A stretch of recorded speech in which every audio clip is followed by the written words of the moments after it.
When you picture figure skating at the Olympics, what comes to mind? Probably the glitz, the triple axels, the whole kiss and cry moment, right? Oh, absolutely. It's pure spectacle. Exactly. But today, we're going to kind of shatter that illusion. We're looking at the invisible third participant on the ice with every skater, the lawyer. It sounds a little cynical, but it's completely true. I mean, while you're watching a beautiful performance, a legal team is seeing a potential minefield of intellectual property.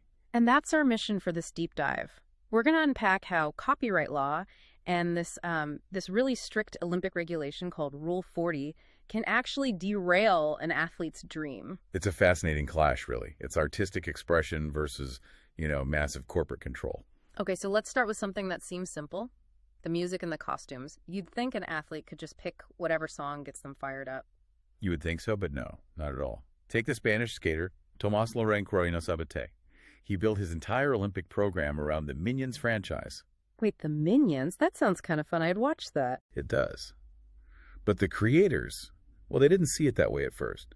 They denied him the rights to use the music, the iconography, everything. No way. Yes. It became this 11th hour tug of war. He was days away from the event, and he might have had to scrap a program he'd spent years on. Can you imagine the panic? I mean, you've trained for 4 years, and suddenly a lawyer says, sorry, you can't be a minion.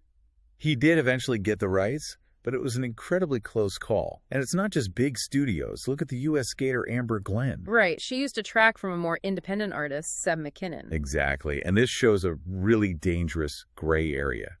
See, most teams just assume the blanket music permits that venues have will cover them. But they don't always. Not when an artist's contract is specific. McKinnon's contract stated that he personally, not his record label, had to authorize licenses for this kind of use. So what happened? Did he just turn on the TV and hear his song being broadcast to millions? That's literally what happened. He found out by watching the global broadcast. It just goes to show an artist's moral rights can override those general permits, especially when it's televised. Okay, so that's the copyright trap. But now we have to talk about Mrs. Rule 40. It sounds like a rule designed to ruin all the fun. That's a pretty good way to put it. Rule 40 of the Olympic Charter is there to prevent what they call ambush marketing. To protect the big official sponsors. Precisely. The ones who pay millions for that exclusivity. So during the Olympic period, athletes can't use their name or image in ads for their personal non-official sponsors. So you can't just post on Instagram and say, thanks to my local gym for getting me here. Not if that gym isn't an official Olympic partner. It's incredibly restrictive. But I feel like I heard they relaxed that a bit. They did, a little, after some major legal challenges out of Germany. Now, athletes can appear in generic ads for their sponsors, but here's the catch. There's always a catch. A huge one. They cannot use any Olympic intellectual property. No rings, no logos. You can't even use words like gold, medal, or games. Wait, seriously?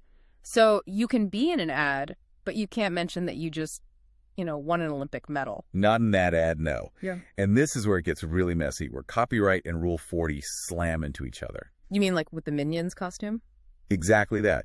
If a costume is too iconic, the IOC might decide it's not just a costume, it's an unauthorized ad for the Despicable Me brand. Wow. So the skater could face a civil lawsuit from the movie studio. And at the same time, they could face sporting sanctions from the IOC for breaking Rule 40. It's a double risk. They're just walking a tightrope, one wrong music choice, one color scheme that's too recognizable, and you're in a legal battle. It really puts a huge psychological toll on athletes who should just be focusing on their performance. Yeah, that's the main criticism, isn't it? That Rule 40 creates this commercial bubble where all the value an athlete generates during their peak visibility. It effectively belongs to the IOC's sponsors. The athlete's own hard-earned sweat is something they are largely restricted from monetizing for themselves. It just makes you think, when we tune in to watch, are we really watching pure sport and art? Or are we just watching a very carefully curated, legally vetted billboard on ice? Thanks for listening to this deep dive.